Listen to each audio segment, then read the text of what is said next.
עכשיו אני צריך, השלב הבא זה בעצם להוכיח את שיטת הדירוג, זאת אומרת להראות לכם מדוע באמת שיטת הדירוג עובדת, ואז להשלים את כל מה שצריך בנוסף במערכות משוואות.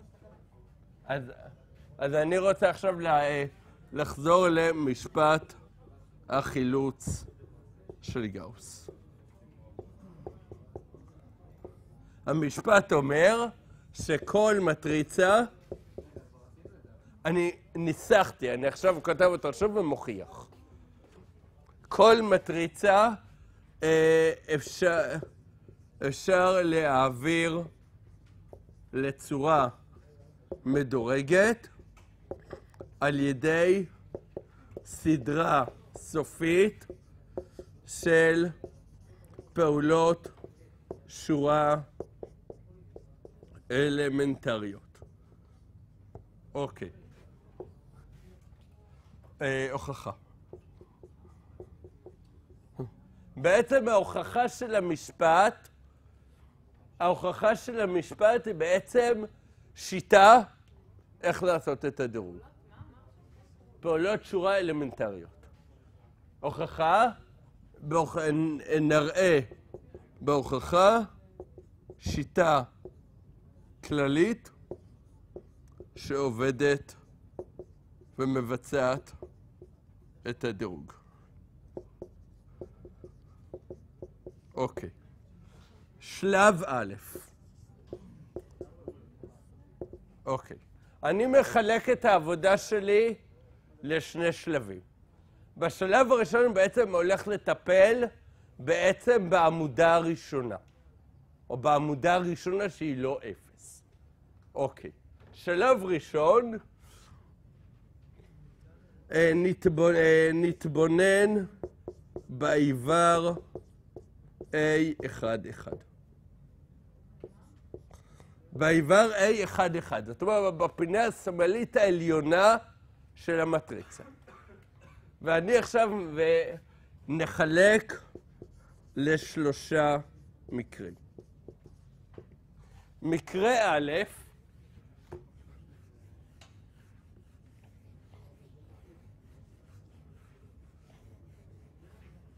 מקרה א', A11 שונה מ-0.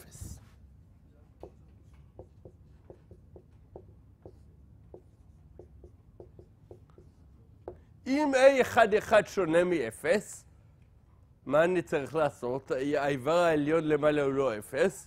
אני צריך באמצעותו לאפס את כל העמודה שמתחתיו, נכון? באמצעות האיבר הזה, נאפס את כל העמודה שמתחתיו. בואו נראה. נגיד שיש לי פה A11, ובמקום אחר בשורה ה-I'ית,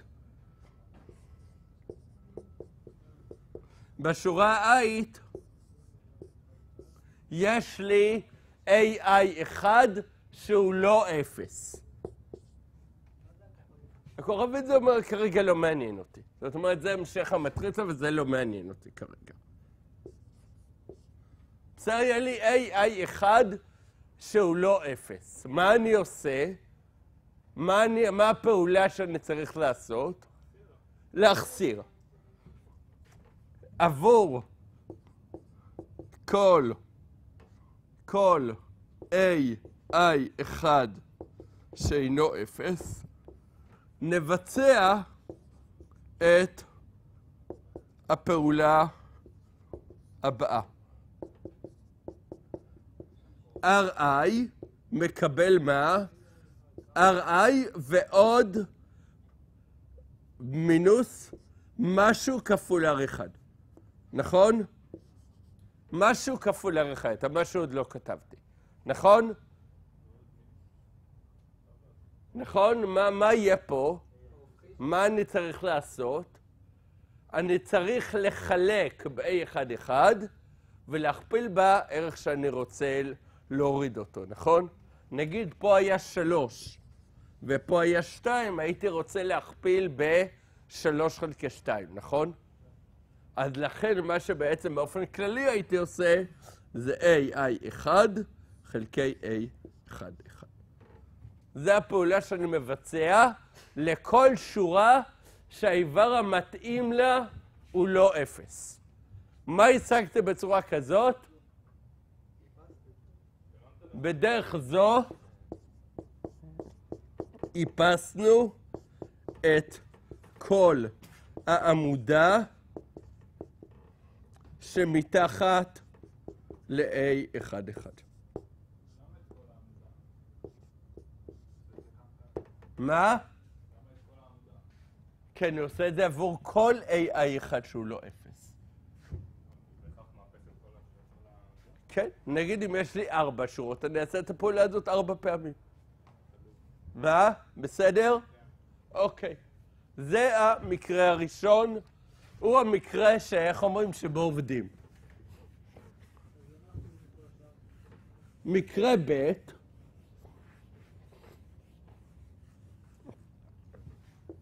מקרה ב' A11 הוא 0, אבל קיים I גדול מ-1, כך ש-AI1 שונה מ-0. מה זה אומר? יש איבר שונה מ-0 בעמודה הראשונה, נכון? הפינה למעלה היא 0, זאת אומרת, האיבר הפינתי הוא 0, אבל יש איבר שונה מ-0 באותה עמודה.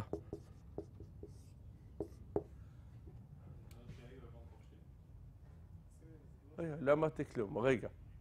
מה זה אומר? מה שאני עושה במקרה זה נחליף בין השורות 1 ו-I. לאחר ההחלפה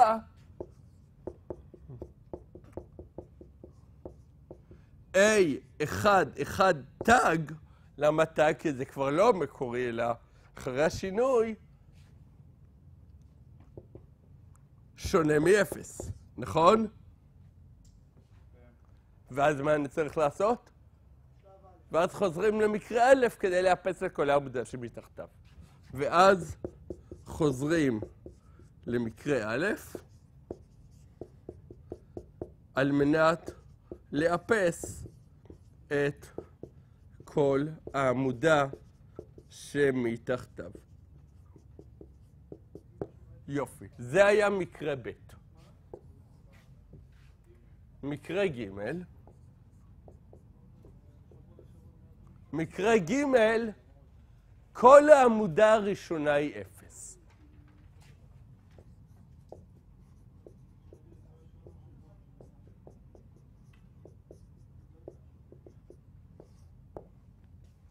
אז עכשיו בואו נדגים לכם מקרה מתי זה קורה. דוגמה, לדוגמה, אוסף הנקודות במרחב שמקיימות y ועוד z שווה 0.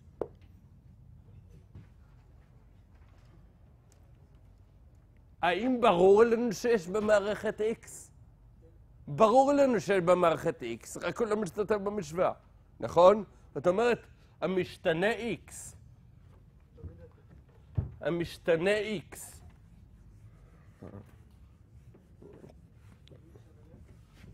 שנייה, המשתנה x ודאי נמצא במערכת, המשתנה x ודאי נמצא במערכת, אלא שהוא לא בא לידי ביטוי במשוואות. נכון? מסכימים איתי? אז הנה דוגמה שבה העמודה הראשונה היא 0 ואני לא מתעלם ממנה. זאת אומרת, היא קיימת, אני לא מוחק אותה, כי היא מתאימה ל-X. אוקיי, מה עושים עכשיו? לא. מחפשים את העמודה הראשונה שהיא לא 0. לא, יש לו להחליף, לא. מה פתאום? אתה לא מחליף. לא מחליפים עמודות, אתה מחליף רק שורות. אוקיי, אז עכשיו במקרה ג' נחפש את העמודה הראשונה שאינה 0. שאינה 0. אם אין כזאת, זה אומר מה? שהמטריצה היא כולה אפסים והיא מהגדרתה מדורגת. אם אין כזו, זו מטריצת אפסים שהיא מהגדרתה מדורגת. נסמן אם כן את העמודה הראשונה שאינה 0 ב-J1, ועבור עמודה זו נבצע את מקרה א' או מקרה ב'. יכול להיות מקרה ב', יכול להיות שאנחנו צריכים עוד לעשות החלפת שורות. ועבור עמודה זו נבצע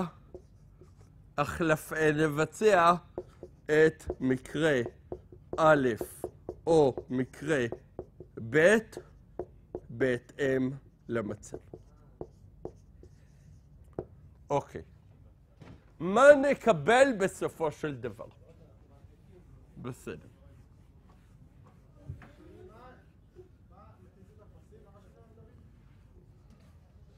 שהיא מהגדרתה מדורגת.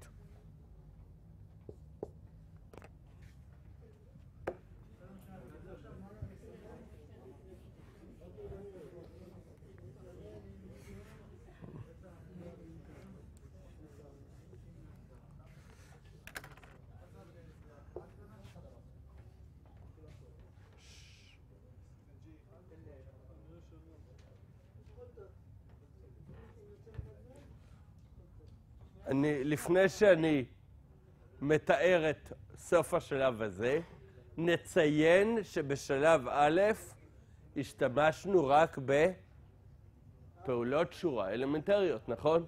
נציין שבשלב א' השתמשנו בסדרה סופית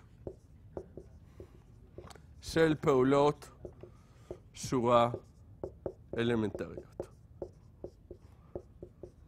בסוף שלב זה, אנו מקבלים את המטריצה הבאה.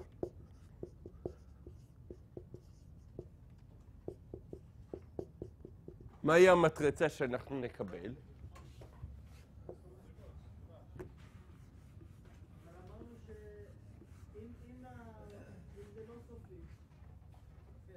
לא. כרגע עשינו מספר סופי של פעולות. אנחנו נראה שאין לנו מספר אינסופי. אני כרגע טוען שבשלב א' עשינו מספר סופי. למה? כי בסך הכל איפסנו את מה שמתחתיו ואולי החלפנו גם שורה. זה מספר סופי, זה מספר השורות של המטריצה. נכון? כן. אוקיי. אז עכשיו אנחנו מקבלים את המטריצה הבאה. מהי המטריצה שאני מקבל? יכול להיות שהיא מתחילה בכמה עמודות של אפסים. נכון? נכון? אחריה יש לי פה A1, J1, אולי טאג. למה? כי יכול להיות שאולי החלפתי אותו. ומתחתיו הכל אפס. אפס. אלה אפסים. אלה עמודות אפסים. כי יכול להיות ממקרה ג' שאני אקבל עמודות אפסים, נכון? אז יכול להיות שיהיו לי בהתחלה כמה עמודות אפסים, ואז יופיע לי עמודה שלמעלה יש מספר שהוא שונה מ-0, ומתחתיו הכל אפסים. נכון? זה המצב שלנו אחרי השלב הראשון? מה? למה? עוד פעם. יכול להיות במקרה ג' שיהיה לי כמה עמודות אפסים בהתחלה. ויכול להיות, ובמקרה א' ומקרה ב', יהיה לי איבר אחד למעלה שונה מ-0, ומתחתיו הכל אפסים. זה מקרה א' ומקרה ב', נכון? אני אומר, דוגמה זה מטריצה מדורגת. כל המטריצות המדורגות שראינו בשיעור בשעתיים האחרונות, זה דוגמה לזה. כי איפסנו את העמודה הראשונה. השארנו איבר אחד למעלה והיתר הכל 0, נכון? בסדר? אוקיי. A1, J1, טאג. למה? כי יכול להיות שהחלפתי שורות גם. אז זה לא חייב להיות האיבר המקורי. בסדר? A1, J1, טאג, זה הכל אותו איבר. A1, J1. ומימין לה, אני לא יודע כלום.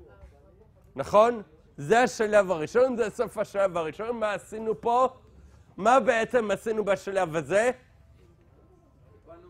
עשינו את המדרגה הראשונה. יצרנו את המדרגה הראשונה, נכון? בשלב זה יצרנו את המדרגה הראשונה. אוקיי.